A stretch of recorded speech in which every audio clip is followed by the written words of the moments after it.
여러분, 대한민국 청년들에게 시간은 곧 기회비용입니다. 지난 몇 년간 우리는 청년 도약계좌라는 이름의 5년 만기 상품을 지켜봐왔습니다. 하지만 결과는 참담했습니다. 고물가와 고금리의 파고 속에서 당장 내일의 생활비를 걱정해야 하는 청년들에게 5년 뒤의 목돈은 사치에 가까웠기 때문입니다.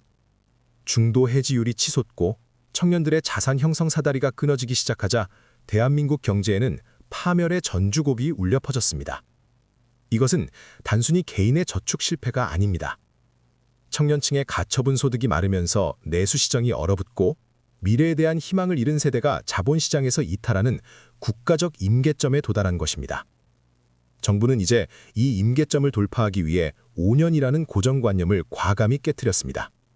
2026년 6월 출시될 청년 미래적금은 단순한 금융상품이 아닙니다.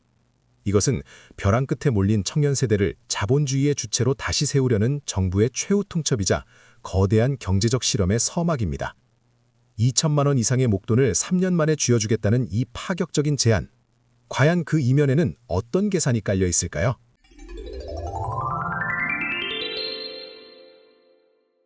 우리는 여기서 관련 없어 보이는 두 가지 지표에 주목해야 합니다. 바로 중소기업의 구인난과 청년의 자산 격차입니다. 정부가 이건 적금에서 중소기업 재직자 우대형을 전면에 내세운 것은 단순한 배려가 아닙니다. 이것은 대한민국 제조 공급망을 수호하기 위한 영원의 파트너십 전략입니다. 현재 한국의 중소기업들은 인력 유출로 인해 존립의 위협을 받고 있습니다. 청년들이 대기업으로 혹은 수도권으로만 몰리는 현상은 지방경제의 붕괴와 핵심 기술의 단절을 초래하죠. 정부는 이 문제를 금융으로 해결하려 합니다. 중소기업에 다니며 이 적금에 가입하는 순간 정부의 강력한 매칭 지원금이 더해져 대기업 연봉과의 격차를 실질적으로 메워주는 구조입니다. 이것은 마치 지정학적 유충지에 요새를 건설하는 것과 같습니다. 청년들에게 3년만 버티면 집 보증금을 마련할 수 있다는 확실한 보상을 제공함으로써 그들을 중소기업이라는 산업 현장에 묶어두는 전략적 앵커 역할을 하는 것입니다. 결국 청년의 자산 형성이 중소기업의 숙련공 확보로 이어지고 이것이 다시 국가 경쟁력으로 환원되는 거대한 순환고리를 설계한 셈입니다. 이것이 과연 우연일까요? 데이터는 이 적금이 산업 안보를 지키기 위한 고도의 경제정책임을 가리키고 있습니다. 이 상품이 6월 시장에 본격적으로 투하되는 순간 우리 경제의 기존 질서는 4가지 지점에서 치명적인 타격을 입게 될 것입니다. 이것은 단순한 금융상품의 등장이 아니라 시장의 자금 흐름을 강제로 재편하는 충격요법에 가깝습니다. 첫째, 시중은행의 수신 경쟁력 마비와 조달 비용의 급등입니다. 일반적인 시중은행의 적금 금리가 3, 4%대에 머무를 때 청년 미래적금은 정부 매칭 지원금을 포함해 실질 수익률 연 16.9%라는 비현실적인 숫자를 제시합니다. 이는 시중의 모든 예적금 상품을 단숨에 불량 상품으로 전락시키는 파괴력을 가집니다. 은행들은 고객 이탈을 막기 위해 울며 겨자 먹기로 예금 금리를 올려야 하거나 반대로 이 적금의 업무 위탁을 맡으며 발생하는 역마진 압박을 견뎌야 합니다. 결국 은행의 순이자 마진 NIM은 하락 압력을 받게 되고 이는 곧 대출 금리의 상승이나 금융 서비스의 질적 저하로 전이될 수 있는 도미노 타격의 시발점이 될 것입니다. 둘째, 노동시장의 유연성 저하와 황금 수갑의 역설입니다.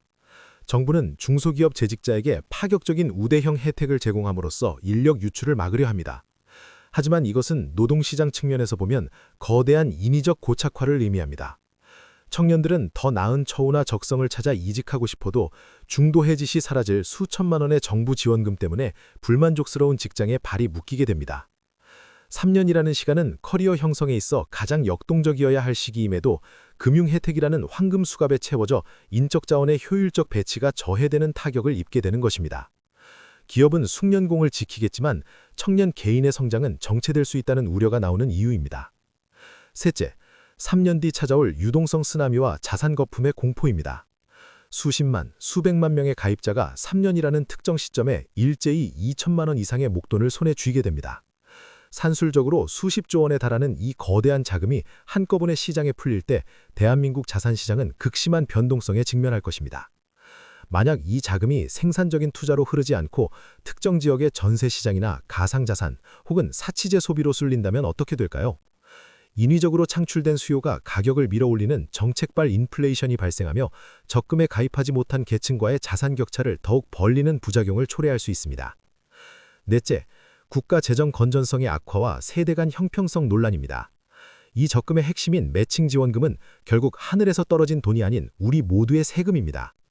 대규모 예산이 청년층이라는 특정 세대에게 집중 투입될 때 복지의 사각지대에 놓인 고령층이나 중장년층의 박탈감은 극에 달할 것입니다. 왜 우리 세대의 세금을 저들에게만 주는가라는 비판은 사회적 통합을 저해하는 치명적인 타격이 됩니다. 특히 정부 부채가 임계점에 도달한 현 시점에서 이러한 대규모 현금성 지원 정책은 장기적으로 국가 신인도에 부정적인 영향을 미칠 수 있는 잠재적 뇌관이 될 수 있음을 데이터는 경고하고 있습니다. 이제 이 거대한 정책 실험이 대한민국의 핵심 산업과 여러분의 실질적인 삶에 어떤 변화를 가져올지 더욱 깊숙이 들여다보겠습니다. 이것은 단순한 저축의 문제를 넘어 한국 경제의 체질 개선이라는 원대한 설계와 연결되어 있습니다. 우선 주력 산업의 인력 안보 측면에서의 기회입니다. 대한민국 경제의 대들보인 반도체, 자동차, 조선업은 현재 심각한 청년 실종 상태에 빠져 있습니다. 젊은 인재들이 현장직이나 중소협력사를 기피하면서 공급망 전체가 흔들리고 있죠. 여기서 청년 미래적금은 강력한 산업 방패 역할을 수행합니다. 중소부품사 신입사원이 이 적금을 통해 대기업 수중의 실질 소득을 보전받게 된다면 숙련 인력의 이탈을 막아 우리 수출 산업의 하부 구조를 탄탄하게 지탱할 수 있습니다. A가 유지되면 B가 올라가고 결국 C가 한국 수출 경쟁력이 강화된다는 3단계 인과 구조가 완성되는 지점입니다. 다음으로 청년 세대의 계급 고착화를 깨트릴 마지막 사다리로서의 가치입니다. 현재 한국 사회에서 근로소득만으로 자산을 형성하는 것은 사실상 불가능에 가깝다고 여겨집니다. 하지만 3년 만에 2,200만 원이라는 종잣돈을 손에 쥐인다는 것은 이야기가 다릅니다. 이 자금은 청년들이 월세 난민에서 벗어나 전세 자금 대출을 실행할 수 있는 기초 자산이 되며 누군가에게는 소규모 기술 창업을 위한 도전의 밑거름이 됩니다. 부모의 도움 없이는 자산 축적이 불가능했던 금수저, 흙수저 구도를 국가가 개입하여 강제로 재조정하려는 시도인 셈입니다. 이것은 장기적으로 청년들의 결혼과 출산 의지에 긍정적인 영향을 미쳐 인구절벽이라는 국가적 재앙을 막는 최후의 저지선 역할을 할 것입니다. 마지막으로 금융소비자로서의 금융문해력 향상과 자본가로의 전환입니다. 월 50만 원이라는 금액은 청년들에게 결코 적은 돈이 아닙니다. 이를 3년간 꾸준히 납입하는 과정에서 청년들은 소비를 통제하고 자산을 관리하는 경제적 훈련을 받게 됩니다. 만기 시 수령하는 큰 금액은 이들을 단순 소비자가 아닌 주식, 부동산, 채권 등 자본시장의 새로운 플레이어로 진입하게 만드는 입문서가 될 것입니다. 대한민국 경제를 지탱하는 주체가 부채로 연명하는 세대에서 자본을 운용하는 세대로 교체되는 질적 변화를 기대해 볼 수 있는 대목입니다. 결국 이 정책은 한국 경제가 직면한 저성장과 양극화라는 두 마리 토끼를 잡기 위한 고도의 전략적 선택입니다. 반도체 라인을 돌리는 청년의 손에, 그리고 자동차 조립대를 지키는 청년의 통장에 찍히는 그 숫자가 대한민국 경제의 10년 뒤를 결정짓는 핵심 변수가 될 것입니다. 여러분, 청년 미래적금이라는 거대한 기차가 이제 막 선로에 진입하려 합니다. 3년이라는 시간은 짧다면 짧고 길다면 길지만 그 끝에 기다리는 2,200만 원이라는 숫자는 여러분의 인생 경로를 바꿀 수 있는 명확한 실체입니다. 하지만 우리는 기억해야 합니다. 국가가 이런 파격적인 혜택을 제공할 때는 그만큼 우리 세대에게 거는 기대와 요구가 있다는 사실을 말입니다. 그것은 성실한 노동의 대가일 수도 혹은 미래의 불확실성을 담보로 한 약속일 수도 있습니다. 전문가들은 말합니다. 이것은 청년들에게 주는 선물이 아니라 한국 경제의 심폐소생술을 위한 마지막 혈액 투입이다 라고 말이죠.